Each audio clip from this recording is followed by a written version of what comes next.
भारत माता शिव शक्ति अवतार सच्ची गीता मुरली। ओम पिताश्री शिव बाबा याद है। आज है 30/1/2026 प्रातः क्लास। रिवाइज डेट है 16/9/1968। ओम नमः शिवाय। आज बाबा ने कहा, प्यारे बच्चे, जी बाबा, यह है बेहद की पढ़ाई। इसमें बच्चों को बहुत अटेंशन होना चाहिए। पढ़ाई एक रोज भी मिस न हो। हम हैं स्टूडेंट, गॉड फादर पढ़ाते हैं। वह नशा बच्चों को चढ़ा रहना चाहिए। ओम नमः शिवाय। रूहानी बाप बैठ रूहानी बच्चों को समझाते हैं। रूह अब साकार में है और फिर प्रजापिता ब्रह्मा की संतान है, क्योंकि एडॉप्ट किए हुए हैं। तुम्हारे लिए सभी कहते हैं कि ये भाई बहन बनाते हैं। बच्चों को बाप ने समझाया है, असल में तुम आत्माएं भाई भाई हो। अब नई सृष्टि होती है तो पहले पहले ब्राह्मण चोटी चाहिए। तुम थे शूद्र, अभी तुम ट्रांसफर हुए हो। ब्राह्मण भी तो चाहिए ना। प्रजापिता ब्रह्मा का तो नाम वाला है। इस हिसाब से तुम बच्चे समझते हो हम सब भाई बहन ठहरे। जो भी अपन को ब्रह्मा कुमार ब्रह्मा कुमारी कहलाती हैं तो जरूर भाई बहन ठहरे ना। सभी प्रजापिता ब्रह्मा की संतान ब्राह्मण हैं तो भाई बहन जरूर होनी चाहिए। ये समझाना है बेसमझों को। बेसमझ भी है और फिर ब्लाइंड फेथ भी है, अकल कुछ नहीं। जिनकी पूजा करते हैं, फेथ रखते हैं, यह फलाना है, परंतु जानते कुछ भी नहीं। लक्ष्मी नारायण की पूजा करते हैं, परंतु वे कब आए, कैसे यह बने, फिर कहाँ गए, कोई भी नहीं जानते। और कोई भी मनुष्य नेहरू आदि को जानते हैं तो उनकी हिस्ट्री, बायोग्राफी, जियोग्राफी का भी सब पता है ना। अगर बायोग्राफी को ही नहीं जानते तो क्या काम का। पूजा करते हैं परंतु उनकी जीवन कहानी को नहीं जानते। मनुष्यों की जीवन कहानी तो सभी जानते हैं, परंतु जो बड़े पास्ट हो गए हैं उनकी एक की भी जीवन कहानी को नहीं जानते। शिव के कितने ढेर पुजारी हैं। पूजा करते रहते फिर मुख से कह देते वह तो पत्थर ठिक्कर कण कण में है। यह जीवन कहानी ठहरी। कच्छ मच्छ अवतार लेते हैं, 84 लाख योनियों में ले आते हैं। यह तो अकल की बात नहीं हुई। बेअकल होने के कारण बेकलाई का ही काम करते हैं। अकलमंद कब पतित नहीं बनते। पतित अक्षर कितना छीछी है। विकारी माना पतित। तो तुम यह समझा सकते हो कि हम ब्राह्मण के बच्चे हैं और हैं एडॉप्टेड। कुख वंशावली नहीं, हम हैं मुख वंशावली ब्राह्मण ब्राह्मणियां। तो बहन भाई हुए ना। भाई बहन के आपस में क्रिमिनल आई हो न सके। खराब ख्यालात है मुख्य काम की। दूसरे से विकार करते हैं। कोई बच्ची दूसरे से खराब होती है तो माँ बाप को गुस्सा लगता है ना। यह तो न जन्मी होती तो अच्छा। ऐसे बहुत केस हैं। तुम कहते हो हम प्रजापिता ब्रह्मा की औलाद हैं, जैसे बेहद के निराकारी बाप की संतान हैं। फिर साकार में आने से पहले पहले प्रजापिता ब्रह्मा की संतान भाई बहन बनते हैं। तुम समझते हो हम सब हैं शिव बाबा की संतान, भाई भाई हैं। यह भी पक्का है। दुनिया को कुछ भी पता नहीं, ऐसे ही सिर्फ कह देते हैं। तुम समझा सकते हो। सभी आत्माओं का बाप वह एक है, उनको ही सभी पुकारते हैं। तुमने चित्र में भी दिखाया है, बड़े बड़े धर्म वाले भी उस निराकार बाप को मानते हैं। वह है निराकारी आत्माओं का बाप। और फिर साकार में सबका बाप प्रजापिता ब्रह्मा है, जो फिर वृद्धि को पाते रहते हैं, भिन्न भिन्न धर्मों में आते जाते हैं। आत्मा तो इस शरीर से न्यारी है। शरीर को देखकर कहते हैं यह अमेरिकन है, यह फलाना है। आत्मा को तो नहीं कहते हैं। आत्माएं सब शांति धाम में रहती हैं, वहां से आती हैं पाठ बजाने। शरीर पर ही भिन्न भिन्न नाम पड़ते हैं। आत्मा शरीर द्वारा पाठ बजाती है, उनके आधार पर सभी चलते हैं। तुम कोई भी धर्म वाले को सुनाओ, पुनर्जन्म तो लेते आते हैं और ऊपर से भी नए नए आते रहते हैं। तो बाप समझाते हैं तुम भी मनुष्य हो।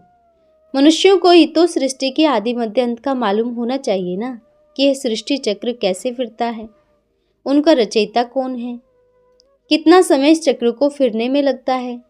ये तुम ही जानते हो। देवताएं तो नहीं जानते। मनुष्य ही जानकर फिर देवता बनते हैं। मनुष्य को देवता बनाने वाला है बाप। बाप अपना और रचना का परिचय देते हैं। तुम जानते हो हम बीज रूप बाप के बीज रूप बच्चे हैं। जैसे बाप इस उल्टे वृक्ष को जानते हैं, हम भी जान गए हैं। मनुष्य मनुष्यों को कभी ये समझा न सके। हो तुम भी मनुष्य, परंतु तुमको बाप ने समझाया है, जबकि तुम ब्रह्मा के बच्चे बने हो। जब तक कोई यहाँ न आए तो समझ कैसे सके। जब पूरा कोर्स ले समझे तब ब्राह्मणों की सभा में आए। उनको इंद्र सभा भी कहते हैं। इंद्र कोई वे पानी की बरसात नहीं बरसाते हैं, इनको इंद्र सभा कही जाती है। परियां भी तुमको बनना है। अनेक प्रकार की परियां गाई हुई हैं।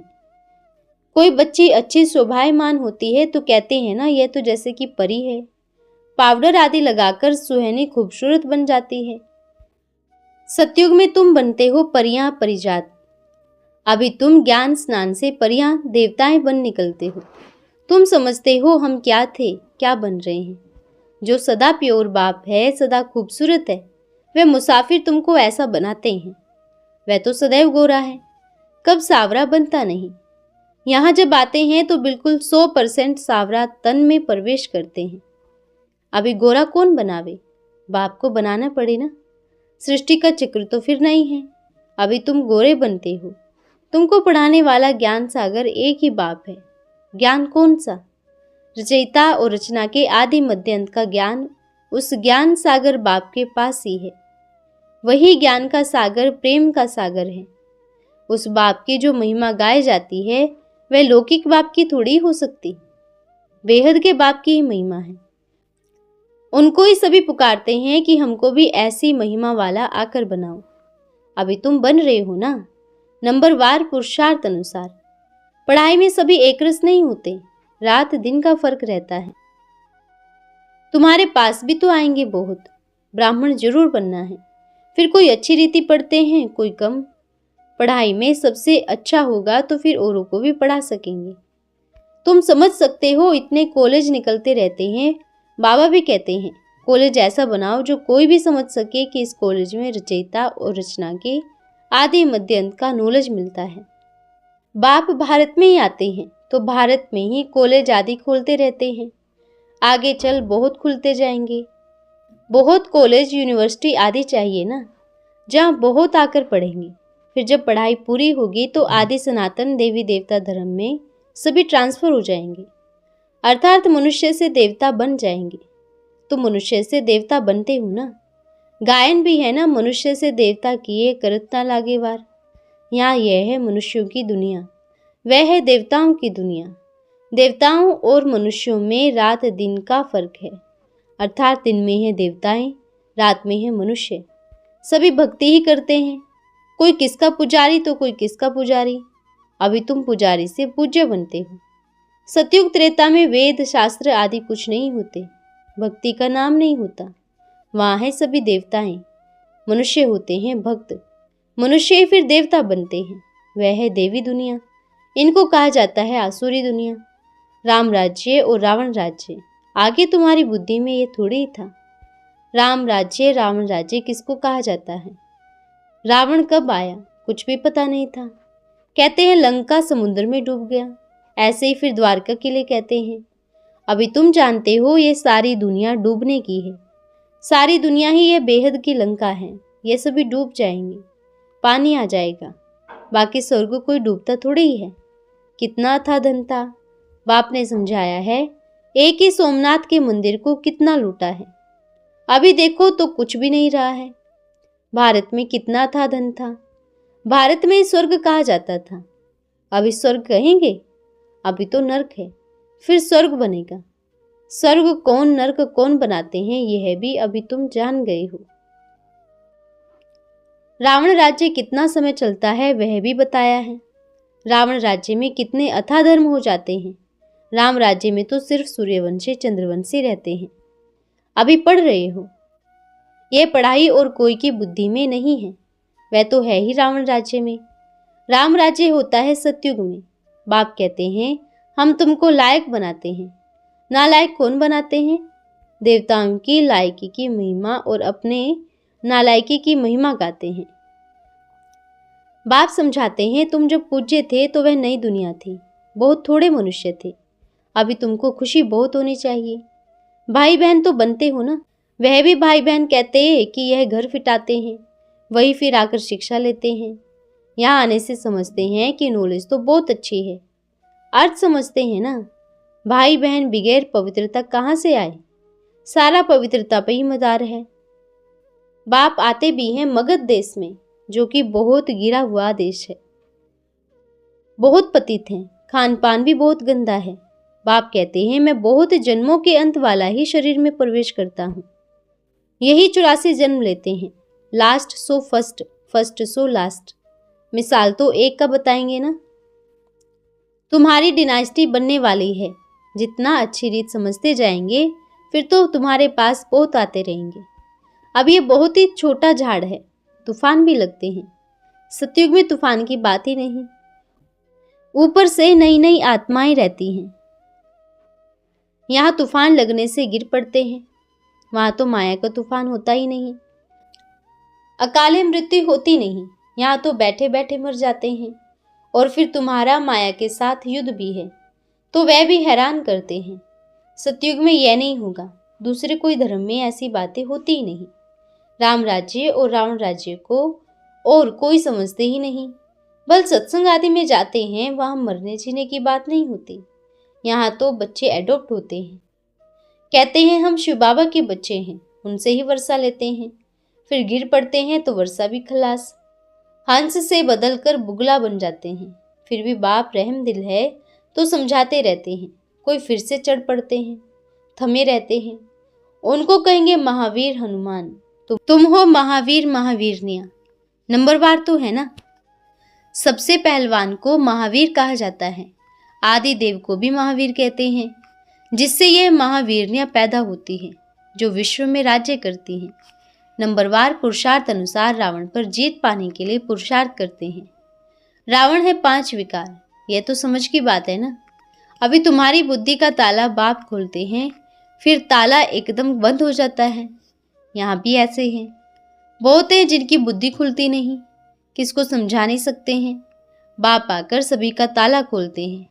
जिनका ताला खुलता है तो जाकर सर्विस करते हैं। बाप कहते हैं जाकर सर्विस करो, गटर में जो पड़े हैं उनको निकालो। ऐसे नहीं कि तुम गटर में गिरो, तुम बाहर निकल औरों को भी निकालो। विषय वैतरणी नदी में अपार दुख है, अभी अपरम अपार सुखों में चलना है।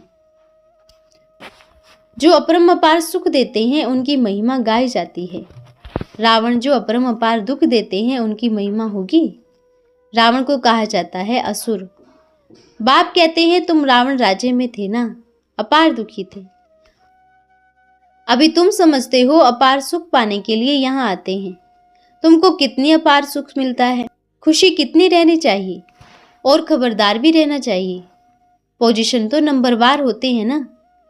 हर एक एक्टर का पोजीशन अलग, सभी में ईश्वर तो हो न सके। बाप हर बात बैठ समझाते हैं।